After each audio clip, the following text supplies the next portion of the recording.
thoughts on the first day? Well, it's always fun to get out here and get going, and we got. I usually tape recorder during practice. I probably got about 50 notes, things we need to get better at, and most of it's going to be the freshmen, new guys haven't been through a practice with us. You're able to do some things in the summer, but you can't have a football out there. You can't do, all the things you'd like to do. But we'll learn, and by and large, I thought there was a lot of carryover from spring football to fall camp.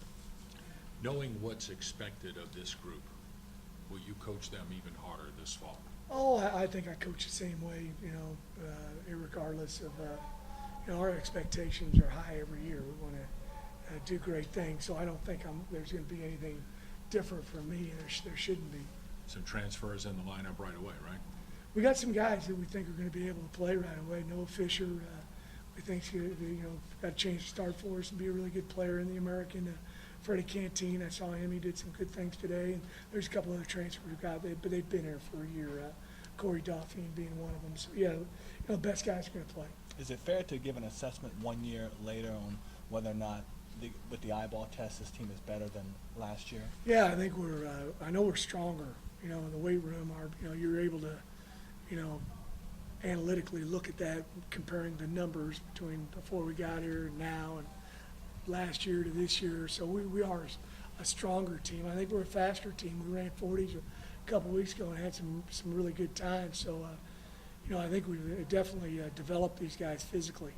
What does it mean that a program, Coach, when you can get guys in who are experienced, veteran, and talented players? Those guys can give you a real shot in the arm, can't they? You're talking about transfer guys? Yes. If you can get some, that's great. We try to stay out of it, and really develop the guys that are in the program. But for one reason or another, sometimes guys are disenchanted where they're at or want a different change of scenery. And, after we get the proper release, we really do a good job of background checking these guys and making sure that, they fit in. Freddie Canteen, for example, one of my former coaches recruited him, coached him at Michigan, and had nothing but great things to say about him. So I knew that he'd be a guy that would fit in our program. That's very important to me, is having a guy that'll, fit in socially, do things we're required academically, and then also the football component. What made Noah Fisher fit for you guys? He just, I knew a couple guys who knew him well. We recruited him a little bit when he was coming out of high school, and we were at Georgia Southern. He's from the Atlanta area, and so we had a little bit of a relationship with him. And then, after talking, having him here on the visit and getting to meet him and his family, you could tell right away that he'd be a great fit here. He's what we're looking for, and he's a very good student, and we think he's got an opportunity to be a great player for us. Coach, when you look at your offensive mind, I know you had a guy who transferred out and went to Florida Atlantic. Do you feel comfortable with that group, or do you think it's still kind of a work in progress? Oh, I think we're better. There's no question about it. I think we're deeper than what we've been. My last game, my first year we went out to Connecticut, and we traveled 6 offensive linemen, and the 6th guy was banged up. I don't know if he would have been able to play, and so we really only had 5 bodies, and thank goodness nobody got hurt. So we're way past that. This is by far the most guys that probably Tulane's had come to the very beginning of camp in a long, long time. I know it's a lot more. My first year, I think we had 87 guys, and my last year we had maybe 97, 98. We're almost at 110 right now, so you can do a lot more things when you got more people and you got more depth. You can rep plays.